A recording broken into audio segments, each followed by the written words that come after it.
Hello student, I hope आप सभी की पेट की तैयारी बहुत अच्छी चल रही होगी। इस वीडियो में हम जियोग्राफी को पूरे आपके पेट के जियोग्राफी को एक वीडियो में कंप्लीट करेंगे, ठीक है।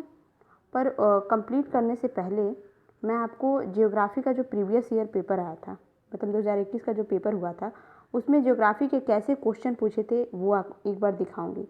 क्योंकि क्या होता है कि जैसे टाइम नज़दीक आता जाता है तो हमको ऐसा लगता है कि हमारी तैयारी बहुत कम है, सब ने बहुत ज़्यादा पढ़ रखा होगा, इसलिए हमको क्वेश्चन देखते रहना चाहिए और उससे एक गट फीलिंग आती है जो कि बहुत ज़रूरी है कि हमने जो पढ़ा है उसमें से एक क्वेश्चन आ रहे हैं और हम कर लेंगे, ये वाली चीज़ होती है। तो क्वेश्चन देख लेते हैं। ये देखिए 2021 का पेपर जो आपका था, शिफ्ट 1 का है ये शायद। ये सारे ऐसे क्वेश्चन आए हैं, ठीक है।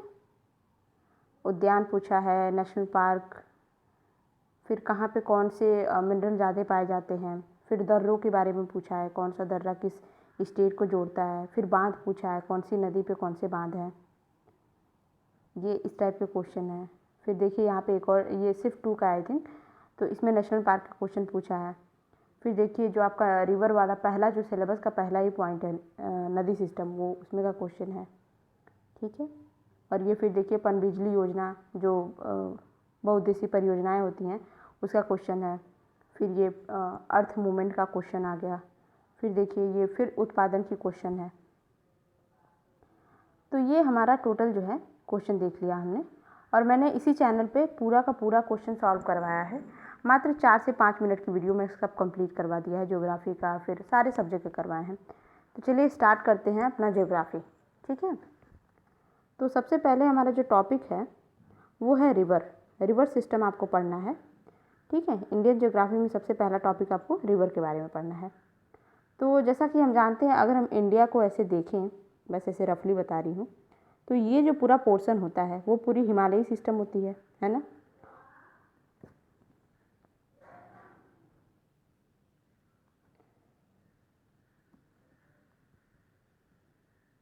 हाँ, तो ये जो नदियों का हमारे यहाँ का सिस्टम है इंडिया में, तो ऊपर की ये जो नदियाँ होती हैं उनको हम हिमालयी नदी बोलते हैं। और स्थल का ऐसा भाग, अब ये जैसे ज़मीन वाला भाग है, स्थल का ऐसा भाग जो तीनों तरफ से पानी से घिरा होता है उसको हम बोलते हैं प्रायद्वीपीय भाग, ठीक है।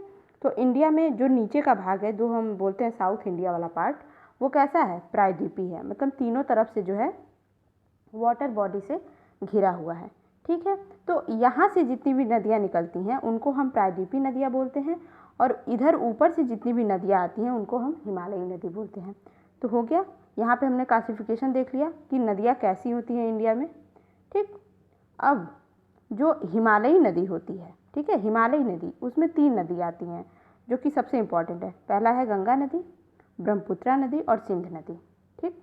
तो ये हिमालयी नदी में 3 इम्पॉर्टेंट नदियाँ हैं। अब हम सबसे पहले सिंध नदी को देख लेते हैं, ठीक है। सिंध नदी को यदि हम देखें तो मैं आपको पहले एक रफ डायग्राम देती हूँ कि जैसे कि मान लीजिए ये हमारा क्या है, ये पूरा इंडिया है, ठीक है। तो सिंध नदी जो है ये तिब्बत के मानसरोवर झील से, ये मानसरोवर झील है यहाँ पे, तिब्बत के मानसरोवर झील से, वहाँ एक बोकारो चू ग्लेशियर है, ठीक है, वहाँ से निकलती है और यहाँ इंडिया में एंट्री करती है, और इंडिया में एंट्री करते हुए यहाँ से फिर ये पाकिस्तान में एंट्री करती है, और यहाँ से ये आती है कराची तक, और वहाँ से फिर अरब सागर में गिर जाती है। ये इसका टोटल जो है पूरा सिंध नदी का जो है बहाव होता है, ठीक। कहाँ से कहाँ तक, सिंध नदी जो है मानसरोवर झील जो कि तिब्बत में है, तिब्बत में बोकारो चू ग्लेशियर और मानसरोवर झील के पास से निकलती है और इंडिया में एंट्री करती है, और यहाँ से फिर पाकिस्तान में होते हुए निकल जाती है, और वहाँ से जब ये ड्रेन कहाँ होती है, इसका पानी गिरता कहाँ है, तो अरब सागर में जाता है, ठीक है। तो ये तो हो गया हमारा सीधा सा कि हाँ सिंधु नदी इस तरह से आती है, ऐसे निकल जाती है। अब बीच में क्या होता है कि इसकी 5 सहायक नदियाँ हैं, ठीक है। 5 सहायक नदियाँ कौन सी हैं, झेलम, चिनाब, रावी, ब्यास और सतलज, इसकी 5 सहायक नदियाँ हैं। वो कैसे कैसे इससे मिलती हैं, अब ये देखिए, ये सिंधु नदी हमारी है, ठीक। तो झेलम जो है यहाँ जम्मू कश्मीर के वेरीनाग से निकलती है, और फिर जो है एक और बात मैं सबसे पहले आपको बता दूं जिससे क्लियर रहेगी, इन पांचों नदियों में से जो है सबसे लंबी नदी जो है वो चिनाब होती है। चिनाब सबसे लंबी नदी है। ठीक, अब सपोज अगर चिनाब जो है सबसे लंबी नदी है इस तरह से, और ये सिंधु नदी ऊपर से जा रही है, ठीक, तो चिनाब ऐसे गई और यहाँ पे सिंधु नदी से मिल गई। अब होता क्या है, जितनी भी और सहायक नदियाँ हैं वो सब डायरेक्ट सिंधु नदी में नहीं मिलती हैं, वो सब पहले चिनाब में मिलती हैं, और चिनाब इन सारी नदियों का पानी जो है ले जाके फिर सिंधु नदी में मिलाता है। आई होप आपको समझ में आ रहा होगा। ठीक है, तो ये देखिए ये सिंधु नदी है इस तरह से। तो चूँकि चिनाब सबसे बड़ा है, चिनाब गया सिंधु नदी से मिला, उसके बाद उसमें झेलम आती है, मिलती है, फिर रावी मिलती है, चिनाब में ही मिलती हैं सब, और फिर सतलज मिलती है, सब के सब चिनाब में मिलती हैं, और चिनाब फिर इनके पानी को लेके कहाँ जाता है, सिंधु नदी से मिलता है, और वो फिर फाइनली ड्रेन हो जाती हैं। अब हमसे क्वेश्चन क्या पूछता है कि ये जो पांचों सहायक नदियाँ हैं वो किस किस राज्य से निकलती हैं। ठीक है, तो देखिए जो झेलम नदी है वो जम्मू कश्मीर के वेरीनाग झील से निकलती है। ओके, और ये जो चिनाब, रावी, ब्यास है ये तीनों हिमाचल प्रदेश में से निकलती हैं, पर हाँ अलग अलग दर्रे से निकलती हैं। ठीक है, तो चिनाब जो है ये बारालाचा दर्रे से निकलता है हिमाचल प्रदेश के। ठीक है, हिमाचल प्रदेश के बारालाचा दर्रे से निकलता है चिनाब, और रावी जो है वो रोहतांग दर्रे से निकलती है। थोड़ा और क्लियर करते हैं।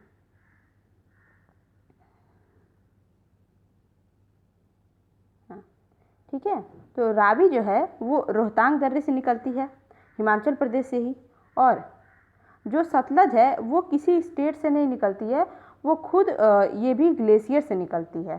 ठीक है, जिस तरह से सिंधु नदी निकल रही थी यहाँ बोकारो चू ग्लेशियर मानसरोवर झील से, वैसे ही सतलज जो है यहाँ पे एक राकस ताल झील है, मानसरोवर झील के पास ही, यहाँ पे 2-3 झील इस तरह से हैं तिब्बत में, वहीं पे एक राकस ताल झील है, उसमें से सतलज निकलती है और जाती है, फिर चिनाब में मिलते हुए निकल जाती है। अभी होता क्या है, हमने झेलम, चिनाब, रावी देख लिया, हमने ब्यास नहीं देखा। ब्यास की खास बात क्या है कि ब्यास जो है वो हिमाचल प्रदेश के ब्यास कुंड से निकलता है। ओके, पर ब्यास ना तो चिनाब में मिलता है ना ही सिंधु नदी में मिलता है, ये इंडिया के अंदर ही पंजाब में सतलज नदी से मिल जाता है। एक हरीके जगह है वहाँ पे सतलज नदी से मिल जाता है। तो ब्यास ही एक ऐसी नदी है जो इंडिया के अंदर ही इंडिया से निकलती है और इंडिया ही में ही मिल जाती है, इसका बाहर कोई उद्गम नहीं हो पाता है। ठीक है, तो एक तरह से सतलज की भी सहायक नदी इसको कह सकते हैं आप। ठीक है, हाँ, पर इसका पानी लेके फिर सतलज जाता है चिनाब के पास, चिनाब फिर फाइनली सिंधु नदी तक जाती है। ओके, आई होप आपको चीज़ें क्लियर हो गई होंगी। ठीक, अब हम थोड़ा सा इसके बारे में फैक्ट वाले क्वेश्चन देख लेते हैं। देखिए, जो सिंधु नदी की लंबाई है वो 2880 किलोमीटर है टोटल। ठीक है, टोटल लंबाई इसकी 2800। अब मान लीजिए यहाँ से निकल रही है तो यहाँ पर भी तो इतना लेंथ ये कंप्लीट की है, तो यहाँ पे भी इसकी कुछ लंबाई रही होगी, पर इंडिया में ये कितना लंबा है, इंडिया में केवल 1114 किलोमीटर का है। ठीक है, 1114 किलोमीटर इंडिया में, और होल लंबाई इसकी जो है, टोटल लंबाई जो है 2880 किलोमीटर है। ठीक है, अब देख लेते हैं कि सिंधु नदी सिस्टम में कौन कौन सी नहरें बनती हैं, इन नदियों पे क्या क्या चीज़ें हैं जो खास हैं, पढ़ने लायक हैं, जो क्वेश्चन बनते हैं। देखिए, जो झेलम नदी है, यहाँ मैंने लिखा है, तो आपका जो झेलम नदी है उस पर एक परियोजना है, तुलबुल परियोजना। ठीक है, कौन सी परियोजना, तुलबुल परियोजना है, किस पे है, झेलम नदी पे। ठीक, और जो चिनाब नदी है इस पे 3 परियोजना है, इसमें से जो सलाल परियोजना है ये पिछले साल के 2021 के पेट के पेपर में पूछा है। ठीक है, कि सलाल परियोजना किस नदी पे स्थित है, अगर आपने पेपर ध्यान से देखा तो उसमें लिखा हुआ है, ये क्वेश्चन आया है। तो चिनाब पे कितने परियोजना है टोटल, एक बगलिहार परियोजना है, एक सलाल परियोजना है, एक दुलहस्ती परियोजना है, तो टोटल 3 परियोजना चिनाब नदी के ऊपर है, ये आपको एकदम रट जाना है। ठीक, और झेलम नदी के ऊपर तुलबुल परियोजना है। ठीक, और जहाँ पे ब्यास और सतलज मिलते हैं, कहाँ मिलते हैं, हरीके जो कि पंजाब में है, वहाँ पे एक नहर बनी है जिसका नाम है इंदिरा गांधी नहर। अगर क्वेश्चन बनता है कि इंदिरा गांधी नहर किस नदियों के संगम पे है, तो ब्यास प्लस सतलज नदी के संगम पे है। ठीक है, इतना क्लियर हो गया। अब एक बहुत बड़ा बांध, भाखड़ा नांगल बांध, ये किस नदी पे स्थित है, तो ये हमारा सतलज नदी पे स्थित है। ओके, आई होप आपको समझ में आ रहा होगा। तो यहाँ पे 4 चीज़ें आपको याद करनी है, पहला तो तुलबुल परियोजना जो कि झेलम नदी पे है, दूसरा है चिनाब नदी पे, ये तीनों परियोजना है। ठीक, फिर हमारा जो जहाँ पे ब्यास और सतलज मिलते हैं वहाँ हरीके है, हरीके पे जो है इंदिरा गांधी परियोजना है, और हरीके एक बांध भी है। तो पूछता है हरीके बांध कहाँ पे है, किस नदियों के संगम पे है, तो रावी और ब्यास के संगम पे है। ठीक है, और सतलज पे कौन सा बांध है, बहुत बड़ा बांध, वो है भाखड़ा नांगल बांध। ठीक है, ये बहुत इंपॉर्टेंट है, इसको याद कर लीजिएगा बिल्कुल। और एक नहर है जो कि भारत का ही नहीं, जो कि वर्ल्ड का सबसे पुराना नहर है, जो कि राजा गंग ने बनाया था, गंग नहर। ठीक है, उनके शासन में ये बनाया गया था। तो किस नदी पे है ये भी सतलज नदी पे है। ठीक है, तो ये 5-6 फैक्ट आपको एकदम रट जाने हैं। ठीक है, अब हमने देख लिया सिंधु नदी हमने कंप्लीट कर लिया। और एक मैं थोड़ा ओवरव्यू दे दूं आपको कि क्या है फाइनली जो है इंडिया में नदियों का क्रम, कैसे है नदियों का सिस्टम। देखिए, ये अगर हम होल इंडिया को देखते हैं इस तरह से, ठीक, ये देख रहे हैं, तो यहाँ पे एक ऐसे डिवाइडर है। डिवाइडर मतलब क्या है कि ये जो ज़मीन है इधर की, ये इधर के साइड झुकी हुई है। ठीक है, ये डिवाइडर के बाद की जितनी भी इधर की ज़मीन है वो इधर टेपर है, और ये ज़मीन थोड़ी उठी हुई है। ठीक है, तो इधर की नदियाँ जो हैं अरब सागर में गिर जाती हैं। ठीक, और इधर की जो नदियाँ हैं, चूँकि अब नॉर्मल सी बात है, अगर ढाल है इधर तो ये सब इधर गिरेंगी बंगाल की खाड़ी में, तो इसीलिए इसको वाटर डिवाइड लाइन बोला जाता है। ठीक है, और ये है जो है ये स्टार्ट होती है दिल्ली रिज से। ठीक है, वहाँ एक पोटवार पठार है, वहीं से ये टेपरिंग शुरू होती है इंडिया की। ठीक है, ये इधर की तरफ झुकना शुरू होता है, ये इधर की तरफ। ठीक, तो यहाँ पे दिल्ली रिज है और पोटवार पठार से जो है ये झुकना शुरू होता है। तो ये आपको समझ में आ गया होगा ये कि कैसे हैं नदियाँ, क्यों बंगाल की खाड़ी में गिरती हैं, क्यों नदियाँ इधर अरब सागर में गिरती हैं। अब देखिए, ये टेपरिंग वाला जो साइड है, देखिए ये अरब सागर में इतना ही, मतलब अरब सागर में गिरने वाला जो भाग है वो इतना ही उठा हुआ है, जबकि इधर कितना सारा भाग है इंडिया का, तो इधर ज़्यादा नदी आ जाएंगी। इसीलिए बंगाल की खाड़ी में ज़्यादा नदियाँ गिरती हैं, अरब सागर में कम नदी गिरती है। ये भी क्वेश्चन सॉल्व हो गया। ठीक है, अभी हम पढ़ते हैं ब्रह्मपुत्रा नदी। ठीक है, हमने सिंधु नदी कंप्लीट किया, अब हम आते हैं ब्रह्मपुत्रा नदी। ठीक, ब्रह्मपुत्रा नदी जो है ये भी तिब्बत के यहाँ पे, जैसे बोकारो चू ग्लेशियर से सिंधु नदी निकल रही थी, वहीं यहीं पे एक चेमयांगदुंग ग्लेशियर होता है तिब्बत में ही, वहाँ से निकलती है हमारी ब्रह्मपुत्रा। अब इसकी खास बात क्या है, देखिए यहाँ पे एक पर्वत होता है। ठीक, अगर मैं आपको थोड़ा सा मैं डायग्राम बना के दिखाती हूँ, ये अगर इस तरह से ये इंडिया है और ऐसे ये पूरा मुड़ा हुआ है ना, तो यहाँ पे इतना बड़ा सा पर्वत है, इसको बोलते हैं नामचा बरवा। ठीक, अब यहाँ से समझ लीजिए आ रही है ब्रह्मपुत्रा, निकल के आ रही है और ऐसे आती है, पर तिब्बत में इसको बोलते हैं सांगपो। अब सांगपो निकलते हुए यहाँ से आ रही है और यहाँ इस पर टकराती है और फिर इंडिया की तरफ मुड़ जाती है। ठीक है, यहाँ से गॉर्ज बनाते हुए इंडिया की तरफ मुड़ जाती है, और यहाँ जब आती है तो इससे 2 नदी मिलती हैं। कौन सी नदी, एक दिबांग होती है और एक लोहित होती है। तो जब ये दोनों नदियाँ यहाँ पे इससे मिलती हैं तब इसका नाम बदल जाता है ब्रह्मपुत्रा। एक बार और रिवाइज कराती हूँ मैं, 1 मिनट। जैसे कि ये है, ये इंडिया टोटल है, और इस तरह से ये मान लीजिए यहाँ पे है, और ये एक बड़ा सा पर्वत है नामचा बरवा पर्वत। यहाँ से चेमयांगदुंग ग्लेशियर से ब्रह्मपुत्रा नदी निकली। ठीक, और ऐसे आ रही है, यहाँ पे इसको क्या बोल रहे हैं, सांगपो नदी। सांगपो नदी आ रही है, यहाँ टकराती है नामचा बरवा से, फिर इधर टर्न कर जाती है, और टर्न करती है तो जब असम में आती है तो यहाँ पे इससे 2 नदी मिलती हैं। कौन कौन सी नदी, एक दिबांग रहती है और एक लोहित रहती है। जब ये 2 नदियाँ यहाँ पे इससे मिलती हैं तो इसका नाम बदल जाता है ब्रह्मपुत्रा। अब तक ये क्या कहला रहा था, सांगपो कहला रहा था, अभी ये ब्रह्मपुत्रा हो जाता है। इसके बाद क्या होता है, जब ब्रह्मपुत्रा यहाँ पे ब्रह्मपुत्रा बन जाती है, इसके बाद जब आती है तो इधर यहाँ पे बांग्लादेश में एंट्री करती है।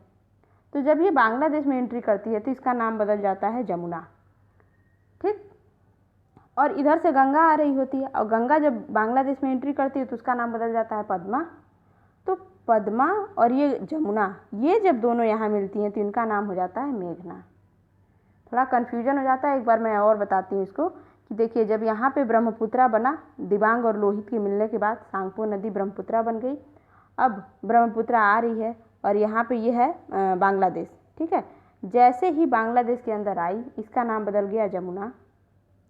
जमुना बदल गया। और इधर से आ रही थी गंगा, गंगा इधर आई, गंगा का नाम बदल गया पद्मा।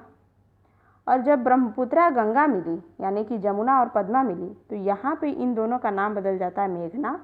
और मेघना जो है अब ये सीधे बंगाल की खाड़ी में गिर जाती है। समझ में आ गया होगा, मैंने बहुत क्लियरली समझाने की कोशिश की है, एक दो बार देखिएगा समझ में आ जाएगा।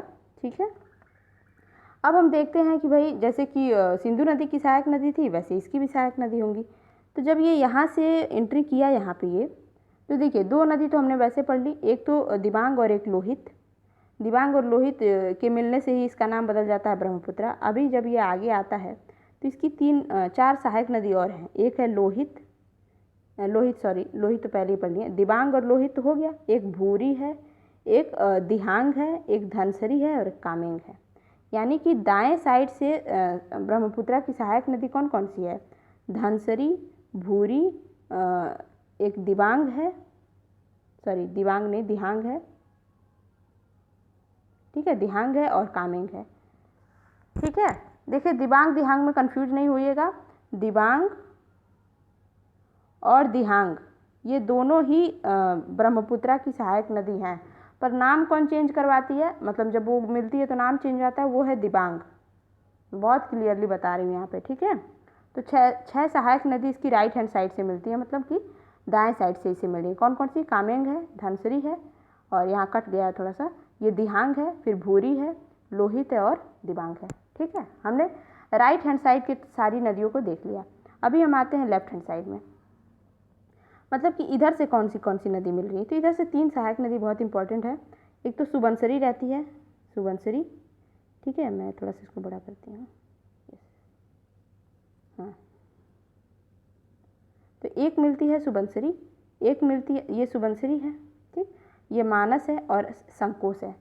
तो आप इसको याद करने के लिए SMS से याद रख सकते हैं, SMS, मतलब कि सुबनसिरी, मानस, संकोश। देखिए क्वेश्चन यही बस पूछ सकता है कि मानस किसकी सहायक नदी है, ऑप्शन में लगा देगा कावेरी, कृष्णा, गोदावरी और ब्रह्मपुत्रा। आपको याद रहना चाहिए कि मानस किसकी सहायक नदी है, ब्रह्मपुत्रा की। ओके, तो सुबनसिरी, मानस, संकोश, ये तीन सहायक नदियाँ जो हैं किधर से आती हैं? बाएं साइड से आती हैं, ब्रह्मपुत्रा में मिलती हैं। ठीक है, और फिर ये सिक्किम जो है यहाँ पे एक, वहाँ सिक्किम से तीस्ता निकलती हुई आती है।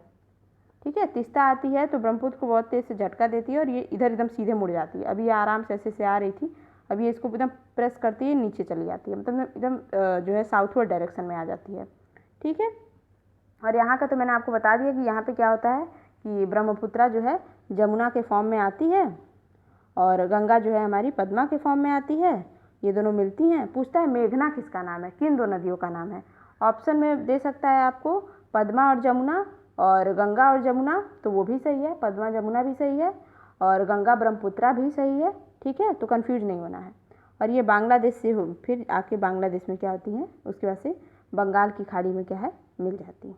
ठीक, तो यहाँ पे हमने दो हिमालयी नदियाँ जो हैं कंप्लीट कर ली हैं। अब हम ब्रह्मपुत्रा की थोड़ी सी फैक्ट नॉलेज देख लेते हैं कि ब्रह्मपुत्रा की टोटल लंबाई 2900 किलोमीटर है। ठीक है, पर भारत में इसकी लंबाई केवल 1346 है। अरे भाई, आधी लंबाई तो उसकी किस में चली गई, तिब्बत वगैरह में चली गई। अब ब्रह्मपुत्रा जो है वो 3 देशों से गुजरती है। किससे किससे? एक तो ये तिब्बत से गुजर रही है या चाइना बोल सकते हैं, दूसरी इंडिया से गुजर रही है और तीसरा जो है बांग्लादेश से। 3 देशों से जो है हमारा ब्रह्मपुत्रा जो है गुजर रहा है। ओके, यहाँ पे हमने ब्रह्मपुत्रा और ये कंप्लीट कर लिया। ठीक है, और सिंधु नदी भी हमने देख लिया था कि सिंधु नदी तिब्बत के मानसरोवर झील से निकलती है, फिर अपने 5 सहायक नदियों से होते हुए भारत के जम्मू कश्मीर, लद्दाख से होते हुए फिर पाकिस्तान होते हुए जो है अरब सागर में मिल जाती है। तो सिंधु नदी भी 3 देशों से जा रही है। कौन कौन? चाइना है, इंडिया है, पाकिस्तान है। ठीक, और ये ब्रह्मपुत्रा भी 3 नदियों से जा रहा है। तो यहाँ पे हमने 2 नदी कंप्लीट कर ली, हिमालयी नदियाँ। अब हम आते हैं one of the most important Ganga नदी के ऊपर। ठीक है, गंगा नदी सिस्टम को हम देखते हैं। अब गंगा की स्टोरी सुनिए, पहले सुनिए गंगा के बारे में जानते हैं। यहाँ पे देखिए उत्तराखंड में, ठीक है, उत्तराखंड में 2 ग्लेशियर हैं, एक सतोपत ग्लेशियर है, एक गंगोत्री। एकदम ध्यान से समझिए, बिल्कुल समझ में आ जाएगा। और डायग्राम समझ में आ गया यदि आपको, तो आपके एक भी नंबर गलत नहीं होंगे, इतना तो मैं गारंटी ले रही हूँ। देखिए, एक सतोपत ग्लेशियर हो गया, एक गंगोत्री ग्लेशियर हो गया, ठीक है, ये 2 ग्लेशियर हैं। सतोपत ग्लेशियर से आता है अलकनंदा और गंगोत्री ग्लेशियर से आती है भागीरथी। ये दोनों देवप्रयाग नामक जगह पे मिलती हैं और वहाँ से जो नदी निकलती है उसको बोलते हैं गंगा। कहीं कहीं क्वेश्चन पूछता है गंगा किस ग्लेशियर से निकलती है, तो गंगोत्री का ऑप्शन ज़्यादा सही माना जाता है, ठीक है। तो 2 नदी आ रही हैं, कैसे, सतोपत ग्लेशियर से आ रहा है अलकनंदा और गंगोत्री से आ रहा है भागीरथी। ओके, ये दोनों आती हैं, देवप्रयाग में मिलती हैं और वहाँ गंगा बन जाता है। फाइन, हमने इतना पढ़ लिया गंगा बनने तक का सिस्टम। अब हम देखते हैं गंगा बनने के पहले क्या क्या होता है। जो सतोपत ग्लेशियर है और जो गंगोत्री है, इन गंगा बनने के बीच में 5 प्रयाग बनते हैं और ये 5 प्रयाग बड़े इंपॉर्टेंट है। होता क्या है, सतोपत ग्लेशियर जब आ रहा होता है, सतोपत ग्लेशियर से जब अलकनंदा आ रही होती है तो सबसे पहले इससे एक नदी धौली गंगा मिलती है। जब इससे यहाँ सबसे पहले, तो इसको बोलते हैं विष्णु प्रयाग, ठीक है। आप इसको ट्रिक से याद रख सकते हैं कि सबसे पहले विष्णु भगवान के चरण को धुल लिया इसने ना, इस तरह से, मतलब बस ऐसे ट्रिक है। तो सबसे पहले धौली गंगा मिलती है विष्णु प्रयाग में, फिर नंदाकिनी जब मिलती है तो उसको बोलते हैं नंद प्रयाग, फिर पिंडार नदी जब मिलती है तो उसको बोलते हैं कर्ण प्रयाग, ठीक। और इधर से आती है एक नदी मंदाकिनी, इसकी स्पीड बड़ी तेज होती है, तो ये जब मिलती है तो बनाती है रुद्रप्रयाग। तो हमने 4 प्रयाग पढ़ लिया, कैसे, धौली गंगा जब मिली अलकनंदा से तो क्या बना, विष्णु प्रयाग। नंदाकिनी मिली अलकनंदा से तो क्या बना, नंद प्रयाग। पिंडार मिली अलकनंदा से तो क्या बना, कर्ण प्रयाग। और मंदाकिनी मिली तो अलकनंदा से तो क्या बना, रुद्रप्रयाग। 4 प्रयाग हो गया। अब जब गंगोत्री से भागीरथी आती है तो भागीरथी जब मिलती है अलकनंदा से तब देवप्रयाग बनता है और यहाँ हमारी गंगा बन जाती है, ठीक। आई होप आपको ये समझ में आ गया होगा, थोड़ा सा पीछे करके देख लीजिएगा इसको, ठीक है। तो ये सारा कांड जो हो रहा है, ये सब जो है, ये सारा जो काम हो रहा है, ये जो है, ये सब उत्तराखंड में ही हो रहा है, ठीक। अब यहाँ से क्या होता है, गंगा जो है अभी हरिद्वार में है, हरिद्वार तक थोड़ा सा उबड़ खाबड़ भी है वहाँ पे उधर। अब यहाँ से गंगा जो है समतल में प्रवेश करती है, ठीक। समतल में प्रवेश करती है तो सबसे पहली जो इसकी सहायक नदी मिलती है, कौन सी मिलती है सबसे पहली इसकी सहायक नदी जो है, उत्तराखंड से निकलती है एक नदी गैरीसेड गढ़वाल से, रामगंगा। तो सबसे पहली इसकी सहायक नदी गंगा नदी की कौन होती है, रामगंगा, जो कि उत्तराखंड से आती है। उत्तराखंड से आती है पर मिलती कहाँ पे है, यूपी के कन्नौज में, ठीक है। तो यूपी के कन्नौज में रामगंगा गंगा नदी से मिलती है, फाइन। फिर उत्तराखंड के ही यमुनोत्री ग्लेशियर से यमुना आती है और यूपी के इलाहाबाद यानी प्रयागराज में गंगा से मिलती है, जो कि एक तरह संगम भी है, गंगा यमुना सरस्वती का संगम, ठीक है। तो यमुना यमुनोत्री ग्लेशियर से आती है और गंगा में मिलती है, कहाँ मिलती है, प्रयागराज में। ज़्यादा से ज़्यादा क्वेश्चन क्या बनेगा कि यूपी में कहाँ मिलती है, ठीक, कहाँ से आती है यमुना, हाँ, बस ये इतना क्वेश्चन बन सकता है, तो मैंने ये दोनों बता दिया, ठीक। अभी क्या होता है, एक गोमती नदी है जो यूपी के फुलहर झील से निकलते हुए आती है लखनऊ साइड से, और गोमती नदी आती है और कहाँ मिलती है, गंगा नदी से गाजीपुर में, यूपी के गाजीपुर में गोमती नदी गंगा नदी से मिल जाती है, ठीक है। मिलन बिंदु याद रखिएगा, कहाँ मिल रही, किस जिले में, याद रखिए, ये ज़रूर याद होना चाहिए आपको, ठीक है। अब इसके बाद से गंगा नदी आगे बहते हुए जाती है। फिर क्या होता है, अब देखिए नेपाल से 3 नदियाँ आती हैं, मतलब नेपाल से होते हुए 3 नदियाँ आती हैं, कौन कौन सी, सबसे पहले आती है मापचेंगडुंग ग्लेशियर से, ठीक है, मापचेंगडुंग ग्लेशियर जहाँ से ब्रह्मपुत्र निकल रही थी, यहीं से एक नदी निकलती है घाघरा। घाघरा जो है गंगा से कहाँ मिलती है, छपरा में, घाघरा छपरा रा करके याद रखिएगा, थोड़ा सा ट्रिक बताते हुए चल रही हूँ। तो घाघरा जो है कहाँ मिलती है, यूपी में, गंगा से जो है छपरा में मिलती है, यूपी में नहीं मिलती है, सॉरी, बिहार में मिलती है, छपरा में मिलती है, ठीक है, छपरा। उसके बाद से गंडक जो है, गंडक भी नेपाल से ही होते हुए आती है, गंडक को बोलते हैं काली गंडक और त्रिशूल गंगा भी बोलते हैं, ठीक है। गंडक कहाँ मिलती है, ये भी छपरा में मिलती है, ठीक है। और जो कोसी नदी है, जो कि बिहार का शोक है, बिहार में बाढ़ लाने का सबसे प्रमुख कारण जो है, तो कोसी नदी सप्तकोसी या फिर अरुणा नदी, अरुणा के संगम से भी आती है, इसको बोलते हैं। तो कोसी नदी कहाँ पे आके मिलती है, कुर्सेला में, ठीक। समझ में आ गया। कोसी नदी गंगा से कहाँ मिलती है? कुर्सेला में। ये तो हमने लेफ्ट बैंक से मतलब ये लेफ्ट बैंक ट्रिब्यूटरी है, मतलब कि जो कि लेफ्ट साइड से आ रही हैं। अब राइट साइड से भी एक नदी आती है जो कि बिहार में मिलती है। कौन है वो? सोन नदी। ठीक है, सोन नदी अमरकंटक पहाड़ी से निकलती है और आती है कहाँ मिलती है? पटना से, जो कि सबसे बड़ी सहायक नदी है, दाईं सबसे बड़ी सहायक नदी है। ठीक है, तो हाँ दाईं सहायक नदी है। तो अब सोन यहाँ पे मिल गई। अभी क्या हुआ, हमने कुर्सेला तक देख लिया था कि कोसी आके मिली। क्या होता है, दार्जिलिंग के पास से महानंदा निकलती है और गंगा नदी से आके मिलती है। ठीक है, यहाँ पे वेस्ट बंगाल के पास। और यहीं पे गंगा नदी के ऊपर एक फरक्का नहर भी है, जो कि पूछता है फरक्का नहर जो है किन दो नदियों के संगम पे बना है? तो महानंदा और गंगा नदी के। ठीक है, अब यहाँ से गंगा जो है दो भाग में टूट जाती है, जो दो भाग में बट जाती है। कौन कौन सी? एक तो हुगली और दूसरी पद्मा।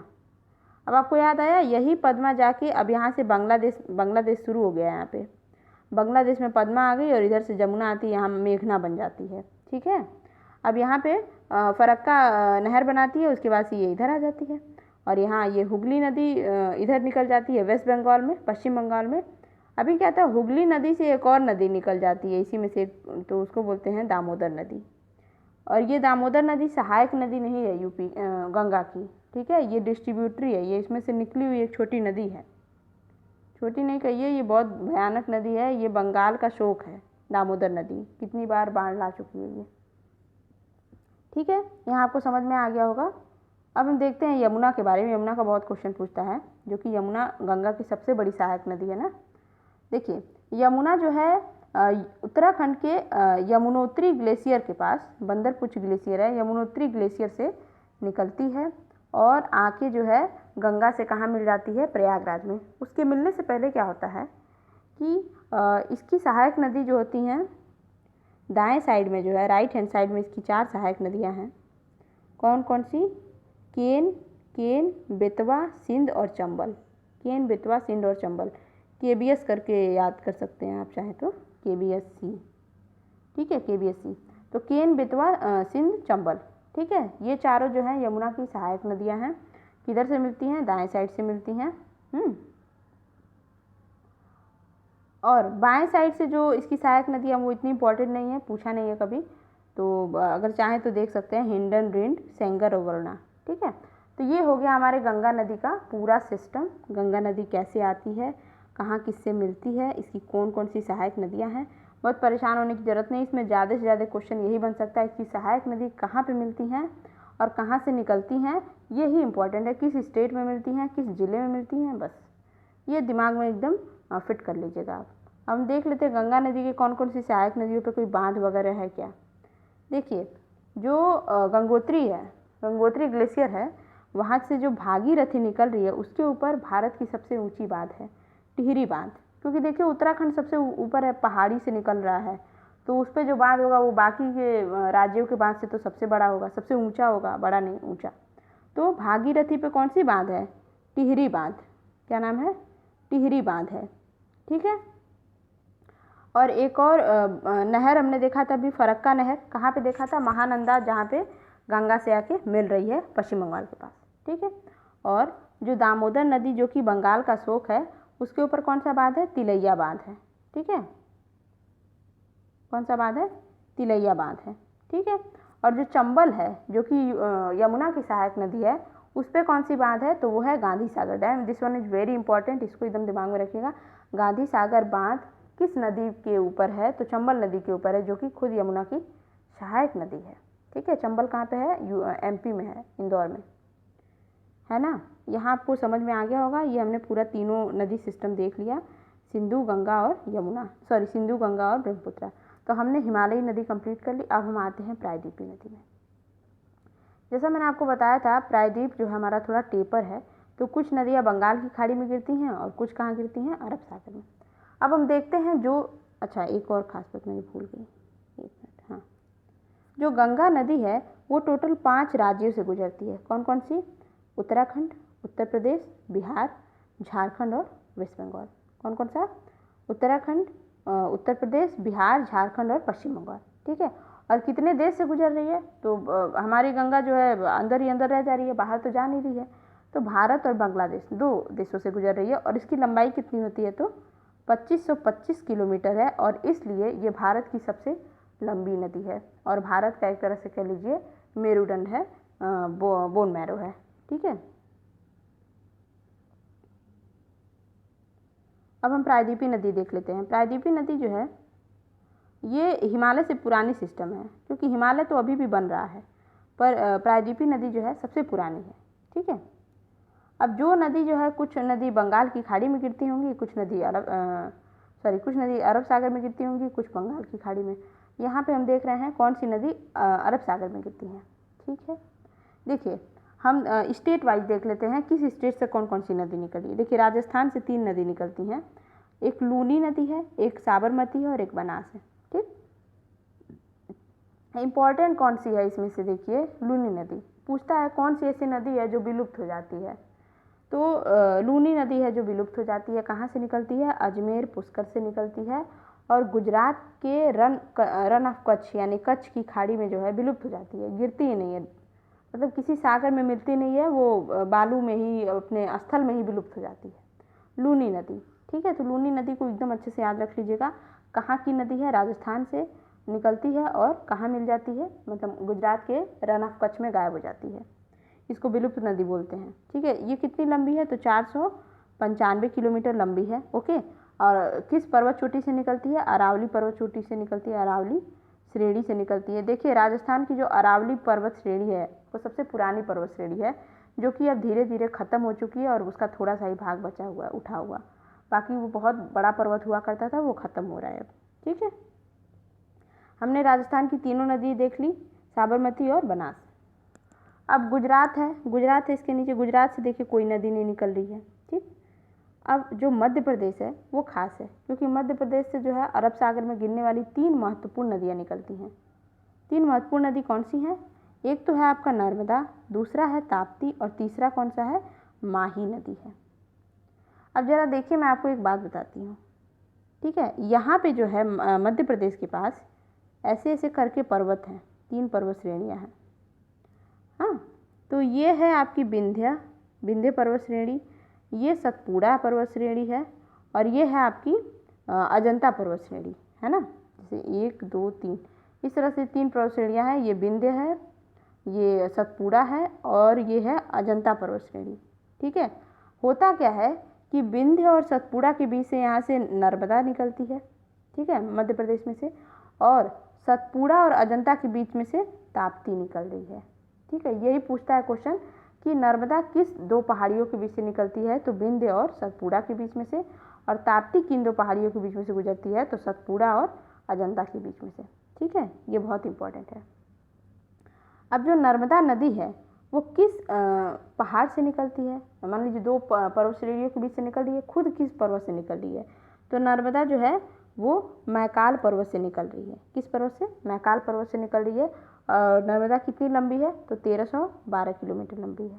ठीक है, और ताप्ती नदी जो है ये सतपुड़ा और अजंता के बीच से निकल रही है, पर किस पहाड़ी से निकल रही है? ये महादेव पहाड़ी से निकल रही है। ठीक है, जरा इसको एकदम अच्छे से याद कर लीजिएगा कि ताप्ती किस पहाड़ी से निकल रही है? महादेव पहाड़ी से निकल रही है।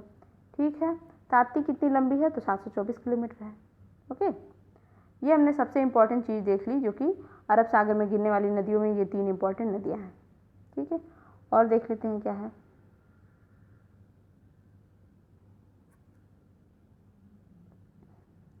अब देखिए एमपी से 3 नदी निकलती हैं, कौन सी? ताप्ती, नर्मदा और माही। माही विंध्याचल से निकलती है। और उसके बाद से हमारा महाराष्ट्र से जो कौन सी नदी निकल रही है? महाराष्ट्र से इधर कोई नई नदी निकल रही है, मतलब अरब सागर में गिरने वाली कोई नदी नहीं निकल रही है महाराष्ट्र में, उधर गिरती है वो। और गोवा से 2 नदी निकलती हैं, एक जुआरी नदी है और एक मांडवी नदी है।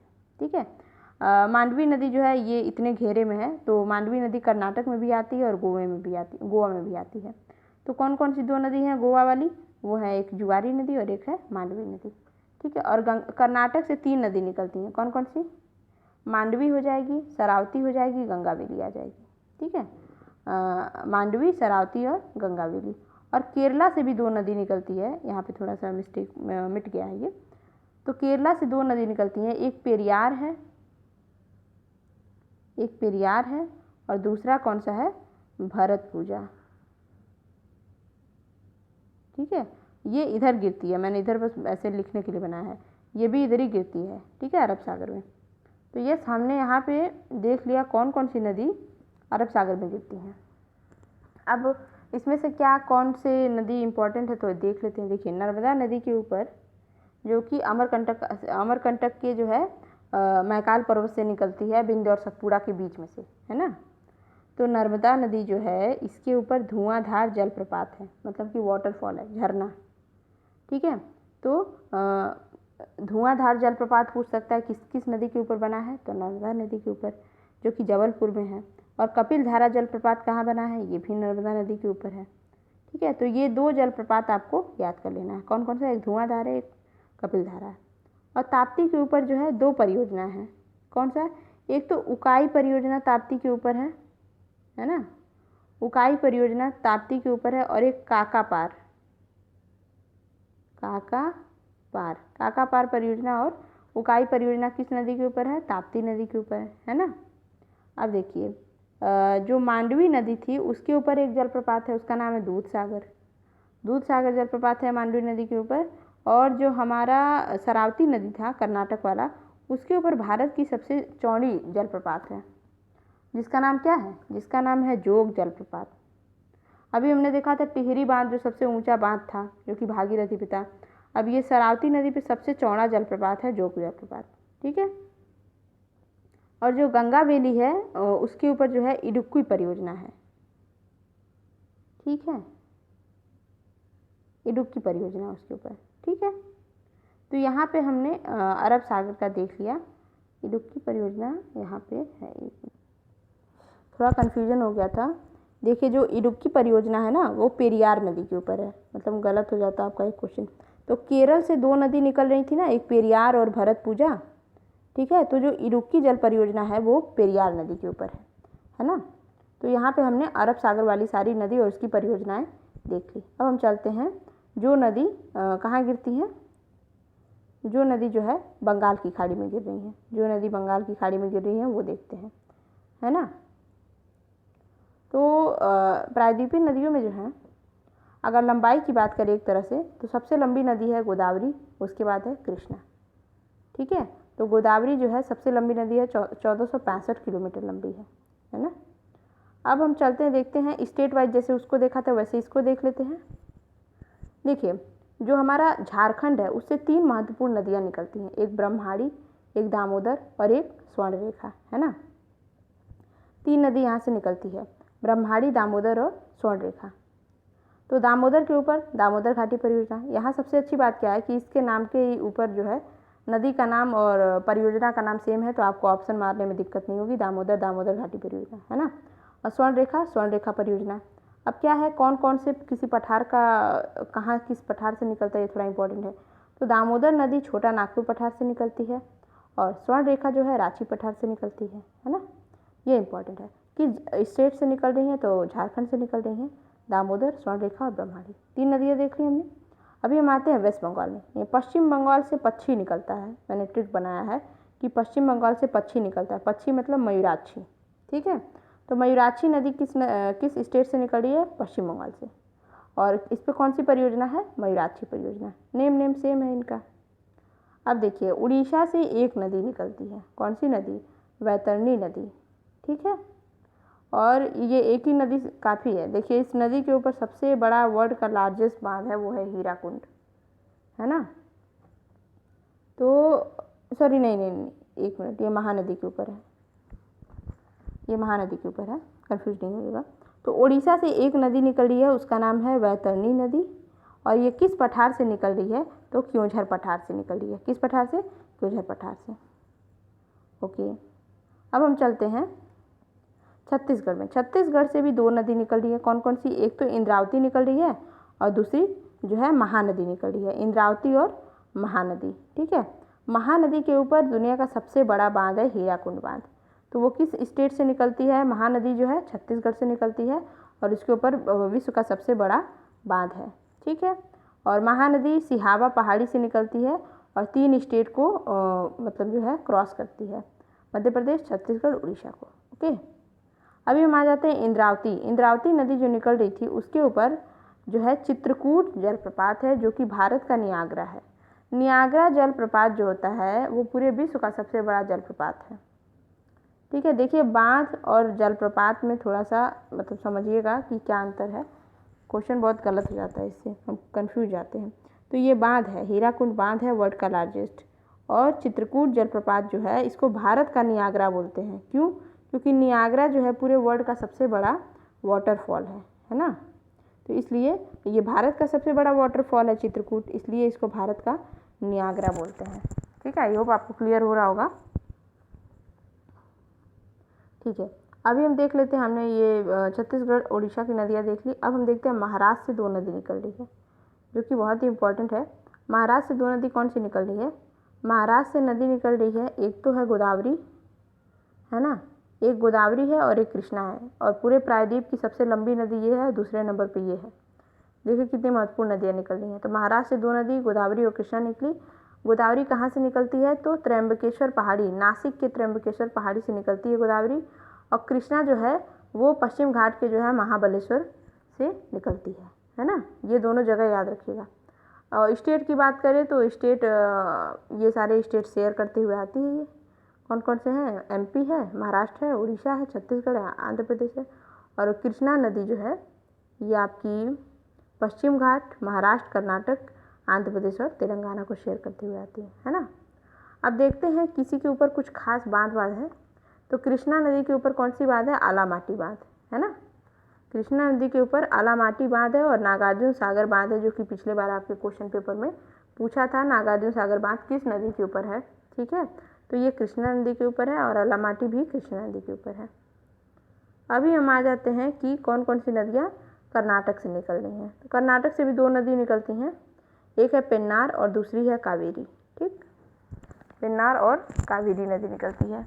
पेन्नार नदी जो है किस पहाड़ी से निकल रही है? तो नंदीदुर्ग पहाड़ी से निकल रही है, ठीक है। और जो कावेरी है, कावेरी नदी के बारे में बहुत बार पूछा है, ये इंपॉर्टेंट है। देखिए, ये ब्रह्मगिरी पहाड़ी से निकलती है, वहाँ के कांगड़ू जिले में ब्रह्मगिरी पहाड़ी से जो है कर्नाटक से कावेरी निकलती है। और इसके ऊपर कुछ खास बात है कि इस शिव समुद्रम जलप्रपात जो है इसके ऊपर है। और शिव समुद्रम जलप्रपात जो है वॉल्यूम के हिसाब से भारत का सबसे बड़ा जलप्रपात है, वाटरफॉल है। अब वॉल्यूम का मतलब क्या है कि ये सबसे ज़्यादा पानी लेके आता है, ठीक है, ये चीज़ है। अब तमिलनाडु से भी 2 नदी निकल रही है, वैगई है और ताम्रपाड़ी है, ठीक। तो वैगई जो है ये जो पाक की खाड़ी है, जो कि यहाँ श्रीलंका और इसके बीच में है, भारत के बीच में पाक वे, वहाँ से होते उसी में जाके ये गिर जाती है वैगई, ठीक है। और यहाँ पे हमने देख लिया। और जो एक बांध है कृष्णा सागर बांध, है ना, कृष्णा सागर बांध जो है वो कावेरी के ऊपर है, ठीक है। अब चाहे देखिए यहाँ पे कन्फ्यूजन होता है, एक कृष्णा सागर जो बांध है वो कृष्णा नदी के ऊपर नहीं है, ठीक। किस नदी के ऊपर है? ये कावेरी नदी के ऊपर है।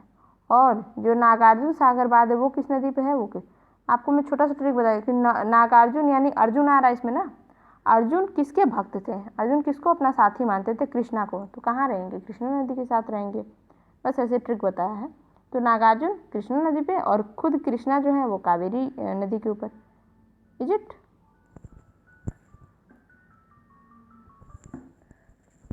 तो यस, यहाँ पे हमने पूरी रिवर सिस्टम कंप्लीट कर ली। सारा रिवर सिस्टम हमने यहाँ पे कंप्लीट कर लिया, प्रायद्वीपी वाला भी और ये पूरा हिमालयी सिस्टम ख़त्म कर लिया, ठीक।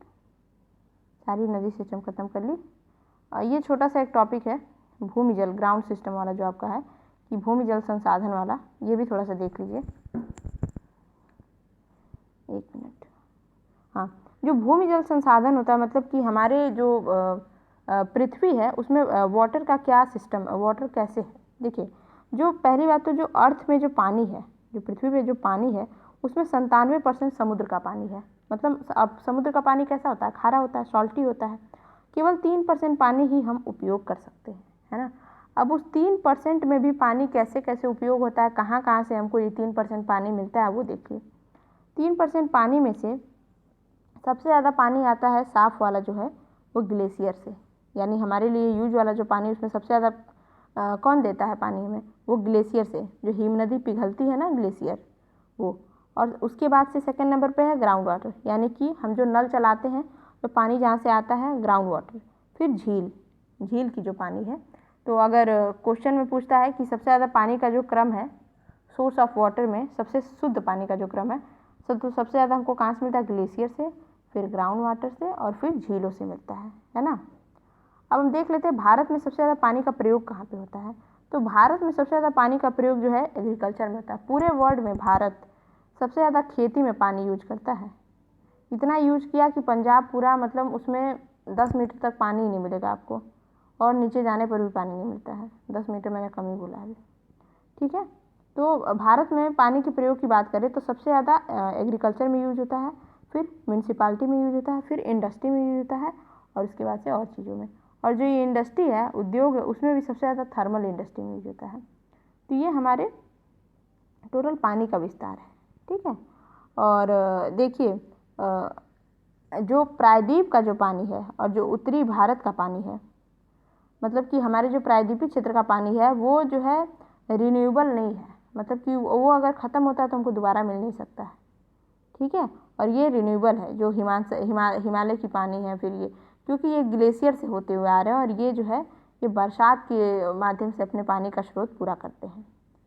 यहाँ हमने भूजल संसाधन देख लिया, नदी देख ली। अब हम आते हैं भारत के प्राकृतिक विभाजन पे।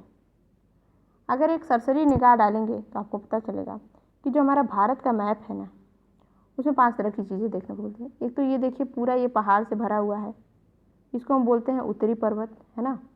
और ये जो बीच में है, यहाँ पे हमारे यूपी वाला पार्ट, हम लोग यहाँ रहते हैं तो हमारे जगह में कहीं पहाड़ देखने को मिलता नहीं है, उसको हम क्या बोलते हैं, हम अपने जगह को क्या बोलते हैं, सिंधु गंगा प्लेन, सिंधु गंगा मैदान बोलते हैं, ठीक है। क्योंकि हमारे यहाँ एकदम प्लेन है, तटीय इलाका है, तराई क्षेत्र है बोल सकते हैं, ठीक है। उसके बाद तीसरा नंबर आ जाता है ये पूरा थार वाला रीजन, मतलब राजस्थान और गुजरात में क्या है, गुजरात में तो थोड़ा कम, राजस्थान, ये सब क्या है, ये पूरा का पूरा मरुस्थल है, ठीक है, शुष्क इलाका है। उसके बाद से जो हमारा ये जो बीच का पार्ट बचता है, और ये जो पानी से घिरा हुआ पार्ट, तो सुनिए एक बात, जो पानी से घिरा हुआ पार्ट होता है, ठीक है, तो जो उससे मतलब ये 10-20 किलोमीटर तक के जगह होते हैं, उसको हम कोस्टल एरिया बोलते हैं, मतलब तटीय इलाका इसको बोलते हैं।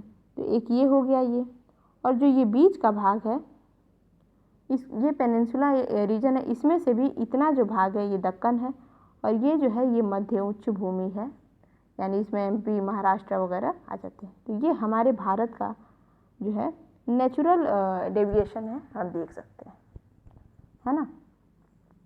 अब हम पहाड़ वगैरह देख लेते हैं कि क्या पहाड़ का क्रम है, कैसे हमारे यहाँ पर्वत हैं, क्या क्या उसमें इम्पोर्टेंट चीज़ें हैं।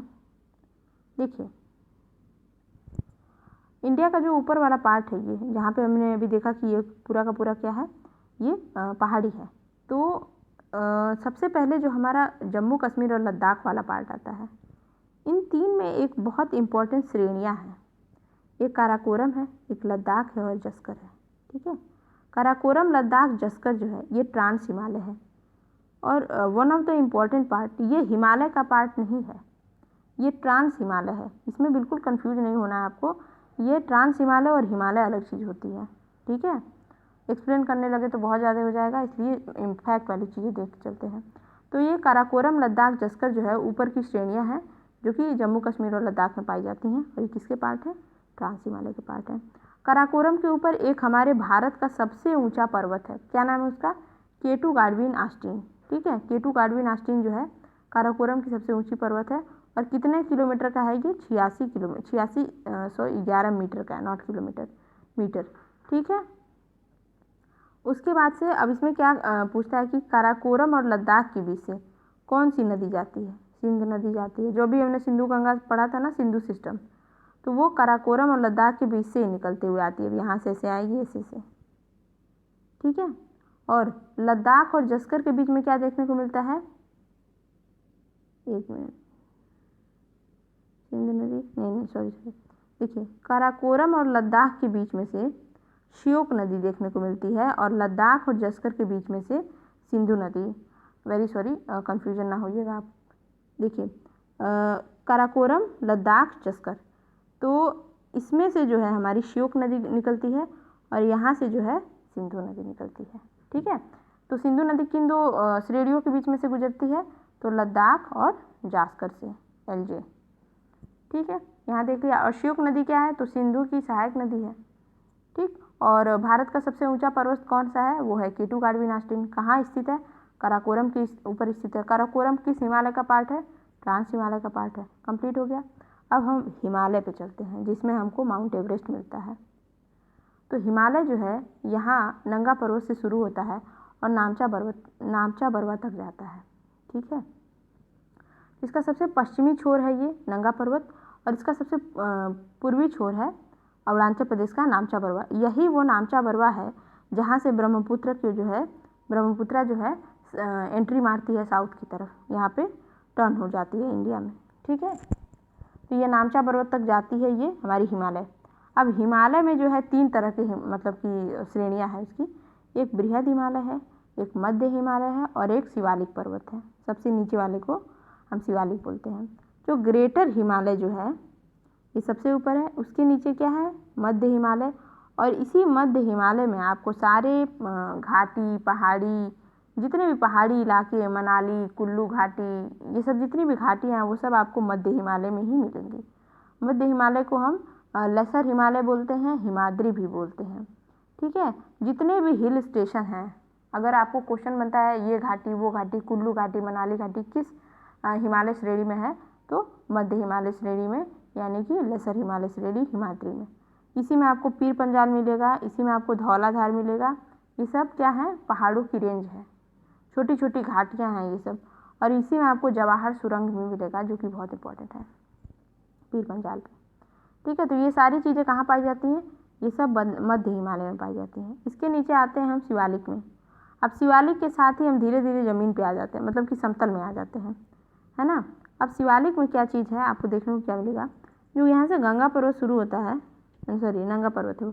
देखिए यहाँ से जो पर्वत शुरू होता है, सिंधु है यहाँ पे और यहाँ हमको सतलज मिलता है। तो सिंधु और सतलज के बीच के पर्वत को हम बोलते हैं पंजाब हिमालय, क्योंकि यहाँ पे पंजाब राज्य पड़ता है। और सतलज नदी और काली नदी के बीच में हम बोलते हैं कुमाऊँ हिमालय, क्योंकि यहाँ पे उत्तराखंड पड़ता है। और काली नदी और तीस्ता नदी के बीच के पार्ट को हम बोलते हैं नेपाल, क्योंकि यहाँ पे नेपाल है और यहीं पे माउंट एवरेस्ट पूरे विश्व की सबसे ऊंची पर्वत चोटी है। ओके, और तीस्ता नदी और ब्रह्मपुत्रा के बीच में क्या पड़ता है? अरुणाचल प्रदेश पड़ता है और इसको हम अरुणाचल पर्वत बोल सकते हैं, है ना। तो देख लीजिए किन किन नदियों के बीच में कौन कौन से पर्वत श्रेणी हमको मिलते हैं। इस तरह से हमारे पर्वत का डिवीजन हो गया। ठीक है, इतना ज़्यादा से ज़्यादा क्वेश्चन यही पूछेगा। ठीक, अभी हम देखते हैं इसमें खास बातें, कुछ कुछ फैक्ट वाली चीज़ें। माउंट एवरेस्ट जो है विश्व की सबसे ऊंची चोटी है। ठीक है, और इसकी हाइट कितनी है? 8848 मीटर, है ना। अभी ये बढ़ भी रही है, कहीं कहीं बुक में 50 भी लिखा हुआ है। ठीक है, तो ऑप्शन में देख लीजिएगा, तो ये भी सही हो सकता है अगर 50 भी है तो। ठीक है, अब देखिए अगर पर्वत चोटी की बात करें, सबसे ऊंची पर्वत चोटी की, तो सबसे ऊंची पर्वत चोटी है माउंट एवरेस्ट, फिर हमारा कंचनजंगा आएगा, उसके बाद मकालू पर्वत आता है और उसके बाद आता है नंदा पर्वत। तो ये तीनों जो पर्वत है, माउंट एवरेस्ट, कंचनजंगा और मकालू पर्वत, ये तीनों ही नेपाल में है और नंदा पर्वत जो है ये हमारा उत्तराखंड में है।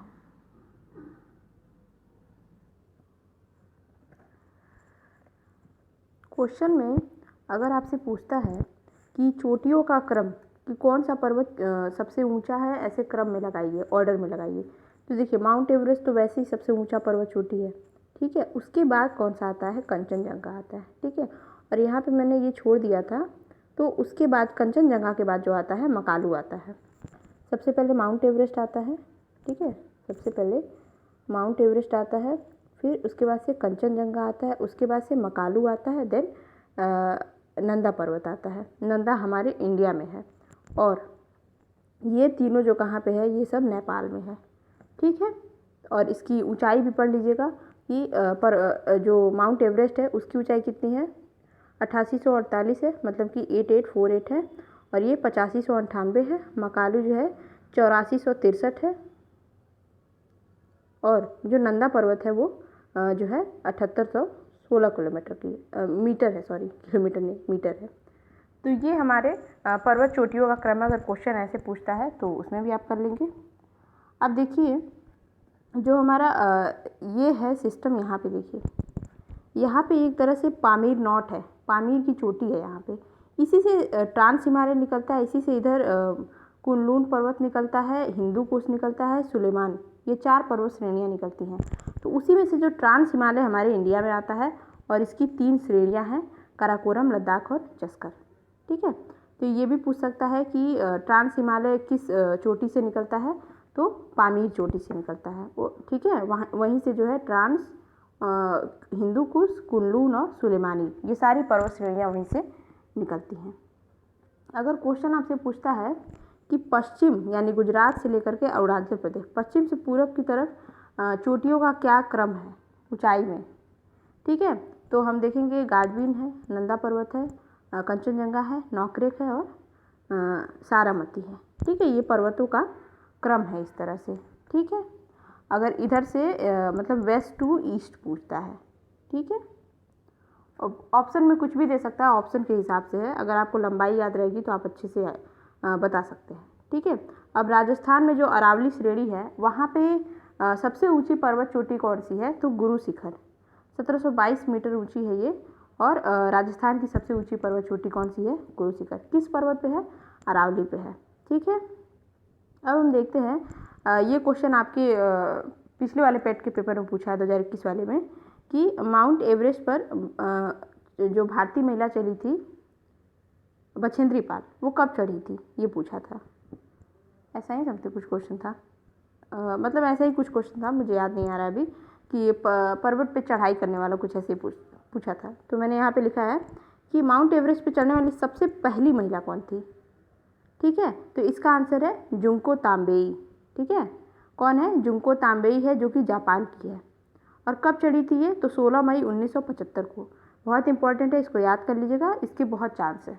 ठीक है, तो जुंको तांबेई विश्व की पहली महिला है जो कि माउंट एवरेस्ट पे चढ़ी थी, 16 मई 1975 में, जापान की है। और भारत की कौन सी पहली महिला जो कि माउंट एवरेस्ट पे चढ़ी, तो वो है बछेंद्री पाल, 1984 में चढ़ी थी। और कौन सी महिला जो 2 बार पर्वत पे चढ़ी है माउंट एवरेस्ट पे भारत की, वो है संतोष यादव, ये 2 बार चढ़ी हैं।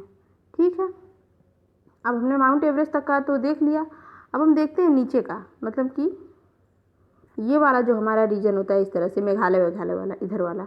तो यहाँ अरुणाचल प्रदेश है, अरुणाचल प्रदेश से लेकर के यहाँ हम मणिपुर तक क्या सीन रहता है, देखिए, जो नागालैंड होता है यहाँ पे, वहाँ पे नागा पहाड़ी होती है, अरुणाचल प्रदेश में पटगाई बूम पहाड़ी होती है, और मिजोरम में मिजो पहाड़ी होती है।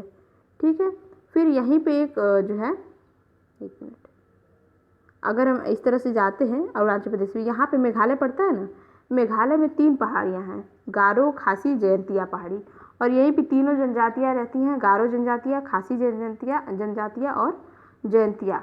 ठीक है, ये बहुत इंपॉर्टेंट है, इसको याद रखिएगा कि मेघालय में कौन कौन सी पहाड़ी है, मेघालय में गारो, खासी और जयंतिया।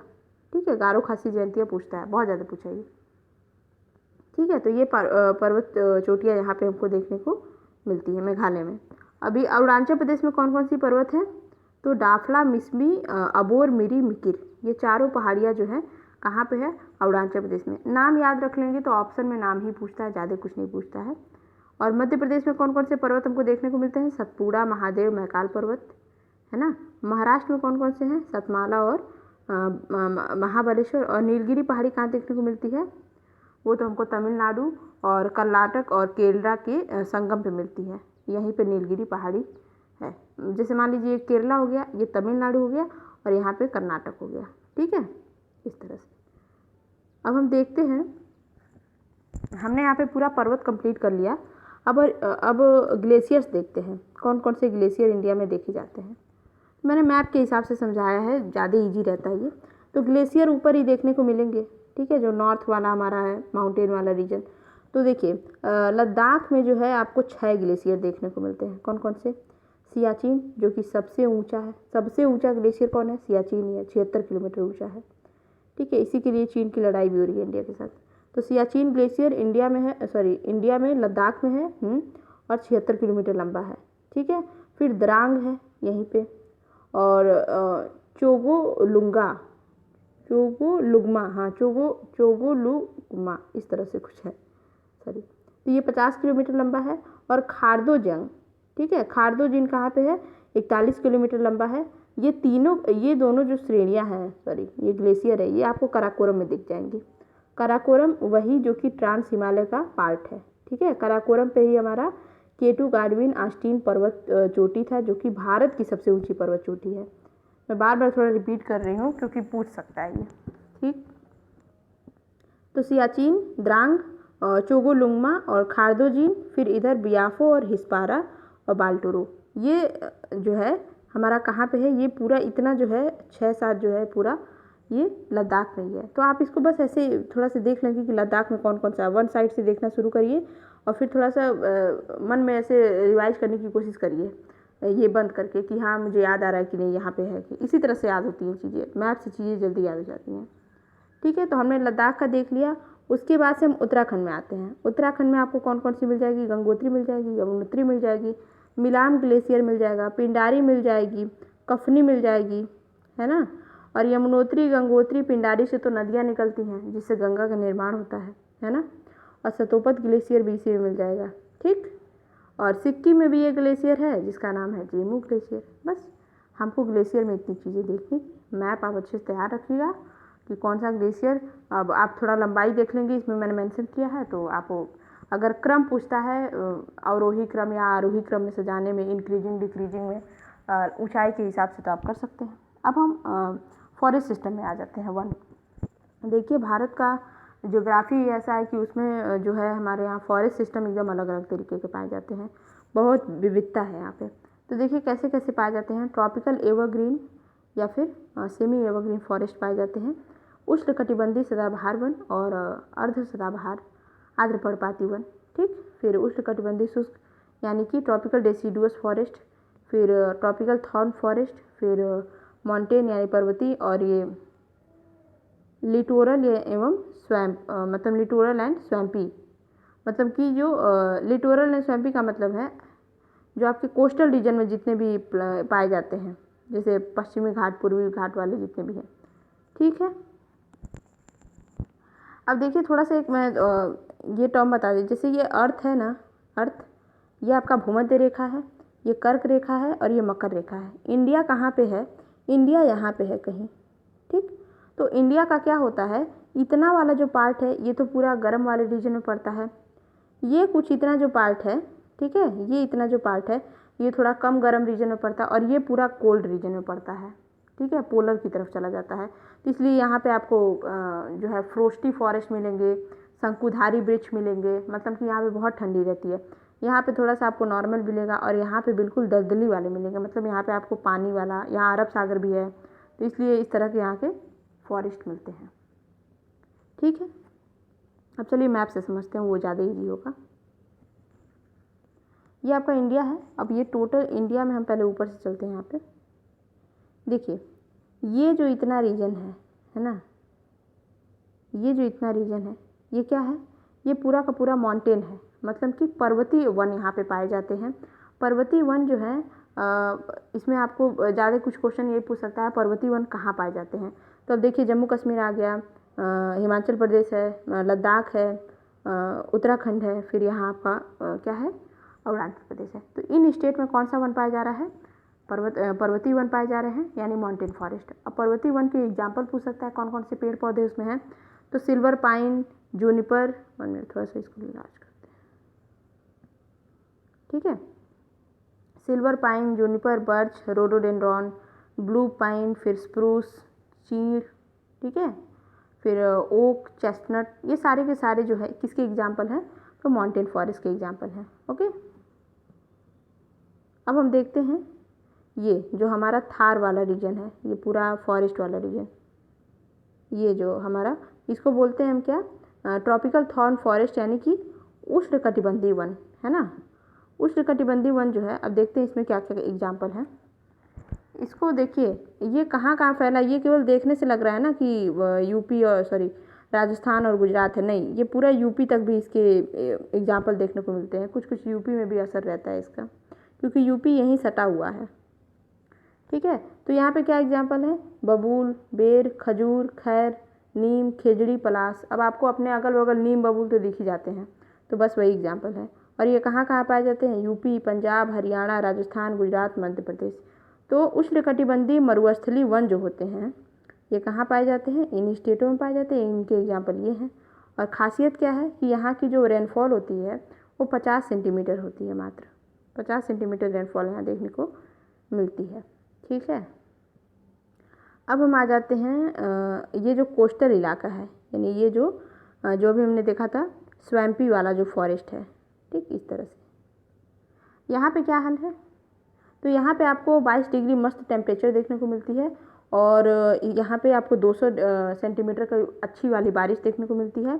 और इसका एग्जाम्पल कौन सा है, देखिए, इसमें पश्चिमी घाट पूरा आ जाता है, और कुछ कुछ पूर्वी घाट पूरे आ जाते हैं। ये पूर्वी घाट में थोड़ा कम होता है ये वेजिटेशन, पर यहाँ सबसे ज़्यादा होता है पश्चिमी घाट, पूर्वी घाट। फिर यहाँ पे हमारा होता है ना, मैंने ड्रॉ नहीं किया, यहाँ पे आपको अंडमान निकोबार, यहाँ पर भी ये सब का सब जो पानी से घिरा हुआ जगह है, वहाँ पे आपको कैसे वन मिल जाएंगे, वही स्वैम्पी वाले, और मतलब तटीय और दलदली वाले, कोस्टल स्वैम्पी वाले, ठीक है। इसके एग्जाम्पल क्या होते हैं, इसमें आपको रोजवुड मिलता है, महोगनी मिलता है, एनी, एबोनी, ठीक है। ये 4 तरह के वृक्ष और भी बहुत मिलते होंगे, पर ये मुख्य वृक्ष आप याद करिएगा, ये एनसीईआरटी के एग्जाम्पल है ना, रोजवुड, महोगनी, एनी और एबोनी, ओके। अभी हम आते हैं कि भारत का सबसे बड़ा जो क्षेत्र है वो क्या है। अगर पूछता है क्वेश्चन कि भारत में बहुतायत कौन सा वन पाया जाता है, तो उष्णकटिबंधीय शुष्क पर्णपाती वन भारत में सबसे ज़्यादा पाया जाता है। ये 2nd नंबर वाला भारत में सबसे ज़्यादा पाया जाता है। ये भी बोल सकता है कि भारत किस तरह का वन क्षेत्र है, तो उष्णकटिबंधीय शुष्क पर्णपाती, मतलब कि वो tropical deciduous forest, Hindi English confusion, ठीक है। तो ट्रॉपिकल डेसिडुअस फॉरेस्ट ये सबसे ज़्यादा भारत में पाए जाते हैं। माफ़ी चाहूँगी, मैं थोड़ा फास्ट बोल रही हूँ, पर मैं कवर करने की कोशिश कर रही हूँ क्योंकि आपके पास समय बहुत कम है अभी। तो ये आपका जो पूरा रीजन है ना, ये देखिए इतना सारा रीजन पूरे इंडिया में जो है, ये उष्णकटिबंधीय जो है ट्रॉपिकल डेसिडुअस फॉरेस्ट है। इसके एग्जाम्पल देखिए क्या क्या है और यहाँ कैसी कंडीशन होती है। देखिए यहाँ पे 70 से लेके 200 सेंटीमीटर के रेंज में बारिश होती है, ठीक है। तो उस 70 से 200 के बीच में अगर 70 से 100 जहाँ पे बारिश हो रही है उसको हम बोलते हैं ड्राई, और जहाँ पे 100 से 200 तक बारिश होती है वहाँ हम बोलते हैं मॉइस्ट। तो आपको मॉइस्ट वाला रीजन इधर मिल जाएगा, ये वाला, और बिहार में और यूपी में जो है ड्राई वाले रीजन यहाँ पे। समझ में आ रहा है ना। इसके एग्जाम्पल क्या क्या है, इसके एग्जाम्पल है तेंदू, हाँ, इसके एग्जाम्पल है तेंदू, पलास, अमलतास, बेर, खैर, एग्जरफुट, है ना। इसके एग्जाम्पल याद रखिएगा। इसके क्वेश्चन बस एग्जाम्पल बेस पे पूछते हैं कि क्या एग्जाम्पल है, कितनी बारिश होती है। और मैं जो आपको भी बता रही थी, ये वाला 5वां था ये ट्रॉपिकल, एक मिनट, ये जो कोस्टल रीजन का ये जो फॉरेस्ट है इसको हम क्या बोलेंगे, इसको हम बोलेंगे उष्णकटिबंधीय सदाबहार वन, ठीक है। उष्णकटिबंधीय सदाबहार वन, अर्ध सदाबहार वन या फिर आर्द्र पर्णपाती वन बोलेंगे, ठीक है। और जो ये तटीय दलदली वाला है ये हमारा सुंदरवन डेल्टा वाला रीजन है, sorry for mistake, Sundarban delta वाला रीजन है ये, ठीक है। पर कुछ कहीं कहीं बुक में ये भी है कि ये वाले फॉरेस्ट जो है यहाँ भी देखने को कभी कभी मिलते हैं, क्योंकि डेल्टा इधर भी थोड़े बहुत बनते हैं, ठीक है। सब पानी से घिरे हुए रीजन में एग्जाम्पल सेम हो सकते हैं, ठीक है। तो ये जो रीजन है यहाँ का, यहाँ पे क्योंकि पूरे विश्व का सबसे बड़ा डेल्टा बनता है जो कि गंगा और ब्रह्मपुत्रा मिलकर बनाती हैं, कौन सा डेल्टा है वो सुंदरवन डेल्टा है। यहाँ पे आपको क्या मिलता है, कौन कौन से पेड़ मिलते हैं किस तरह के, तो यहाँ पे सुगंधित वृक्ष बहुत ज़्यादा, औषधि की चीज़ें यहाँ बहुत ज़्यादा मिलती हैं, फिर मैनग्रोव वन है यहाँ पे, सुंदरी वन, केवड़ा, फिर कैजुरीना वन, मतलब इस टाइप की चीज़ें जितनी मेडिसिनल प्लांट होती हैं वो ज़्यादा देखने को मिलती है। ठीक है, तो यहाँ पे हमने पूरा का पूरा जो है फॉरेस्ट सिस्टम कंप्लीट कर लिया है ना। अब हम चलते हैं मिनरल में, खनिज में। ठीक है, भारत में जो है मेटेलिक भी पाए जाते हैं और नॉन मेटेलिक भी पाए जाते हैं, धात्विक और अधात्विक खनिज दोनों पाए जाते हैं। अब अगर हम देखें कि कौन सा स्टेट है जिसमें सबसे ज़्यादा अगर खनिज पाए जाते हैं तो वो है राजस्थान। ठीक है, राजस्थान में सबसे ज़्यादा खनिज पाया जाता है, फिर उड़ीसा में, आंध्र प्रदेश में, फिर छत्तीसगढ़ में, फिर कर्नाटक में। देखिए इस तरह से सीक्वेंस में याद रखेंगे ना तो चीज़ें जल्दी याद हो जाएंगी। तो पूरे खनिज में का जो है 20% तो राजस्थान देता है, फिर उड़ीसा, आंध्र प्रदेश, फिर छत्तीसगढ़ और फिर कर्नाटक। अगर पूछे हम मेटल वाइज, फिर खनिज वाइज की कौन कौन से खनिज कहाँ कहाँ सबसे ज़्यादा पूछते हैं पाए जाते हैं, यही क्वेश्चन सबसे ज़्यादा आपने पूछा है।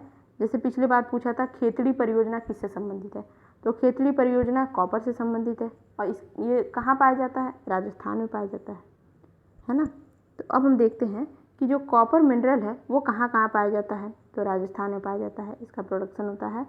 देखिए प्रोडक्शन में ये नंबर 1 पे है, मतलब ये सबसे ज़्यादा उत्पादन करता है, भले थोड़ा कम है इसके पास, पर रिजर्व मतलब संसाधित क्षेत्र कहाँ पे सबसे ज़्यादा पाया जाता है वो है मध्य प्रदेश। ठीक है, तो मध्य प्रदेश में सबसे ज़्यादा पाया जाता है और प्रोड्यूस कौन करता है, वो राजस्थान है। ठीक, उसी तरह से अगर हम लोहे की बात करें, आयरन की बात करें, तो जहाँ जहाँ पे कुड़प्पा और धारवाड़ श्रेणी है, जहाँ पे कुड़प्पा और धारवाड़ श्रेणी जो कि छत्तीसगढ़ उड़ीसा वाले रीजन में है, वहाँ पे ये पाया जाता है। और पूरे विश्व में भारत जो है चौथे नंबर पे आता है लोहे के प्रोडक्शन में। तो ये देखिए बहुत इंपॉर्टेंट है, चौथे नंबर पे लोहे के प्रोडक्शन में भारत आता है। ठीक है, और बॉक्साइट की बात करें तो भारत में बॉक्साइट कहाँ पे सबसे ज़्यादा प्रोड्यूस होता है, वो है उड़ीसा, गुजरात और झारखंड। बस इस तरह से याद करिएगा कि कौन कौन से स्टेट हैं। ठीक है, ज़्यादा परेशान होने की जरूरत नहीं है। बॉक्साइट कहाँ पाया जाता है, उड़ीसा में, गुजरात में, झारखंड में। फिर मैग्नीज की बात करें, मैग्नीज जो है स्टील इंडस्ट्री में यूज होता है, लोहे की इंडस्ट्री में भी यूज होता है कच्चे माल की तरह।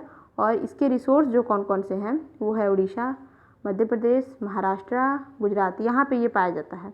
अब अगर पूछता है कि उड़ीसा में भी कहाँ, तब आप देखिएगा क्योंझर पहाड़ी नहीं, क्योंझर और मयूरभंज जिले में, फिर मध्य प्रदेश के बालाघाट और छिंदवाड़ा जिले में, महाराष्ट्र के नागपुर और भंडारा जिले में, और गुजरात के पंचमहल पहाड़ी में सबसे ज़्यादा मैग्नीज पाए जाते हैं। ठीक है, अभी हम यूरेनियम की बात करें, जो कि कैसा है, न्यूक्लियर पावर प्लांट में यूज होने वाला एलिमेंट है, जो कि बहुत ज़्यादा विद्रोहक होता है, मतलब विस्फोटक होता है।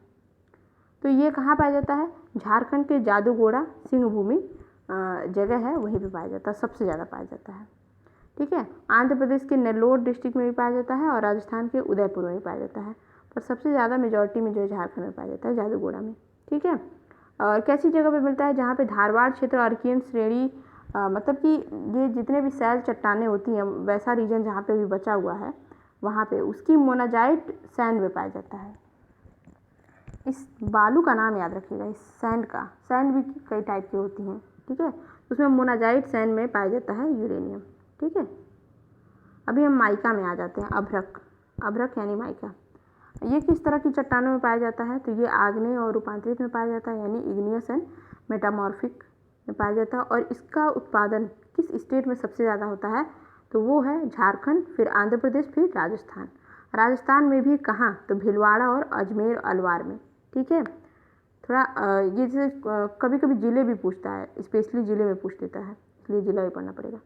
ठीक है, अभी हम आ जाते हैं कोहिनूर, जो कि सबसे ईजी है, ये एक ही जगह पाया जाता है बस। मध्य प्रदेश में सबसे ज़्यादा हीरा पाया जाता है और वहाँ पे सतना और पन्ना में जो है हीरा पाया जाता है। ठीक है, आंध्र प्रदेश के गोलकुंडा में भी कुछ कुछ मिलता है, पर मध्य प्रदेश के सतना और पन्ना जिले में सबसे ज़्यादा मिलता है। ठीक है, अब हम कोयले की बात करें तो देखिए कोयला 4 तरह का होता है। इसका सबसे बेस्ट जो होता है वो होता है बिटुमिनस, एंथ्रासाइट और बिटुमिनस। ठीक है, कोयले की जो क्वालिटी होती है, लिग्नाइट कोई अच्छी क्वालिटी नहीं है, पर भारत में लिग्नाइट ही ज़्यादा पाया जाता है। कहाँ पाया जाता है, तमिलनाडु के नेवेली में। ठीक है, तमिलनाडु के नेवेली में लिग्नाइट पाया जाता है, पर सबसे ज़्यादा प्रोड्यूस कौन करता है, झारखंड, छत्तीसगढ़, फिर उड़ीसा। ठीक है, झारखंड, छत्तीसगढ़ और उड़ीसा प्रोड्यूस करता है सबसे ज़्यादा।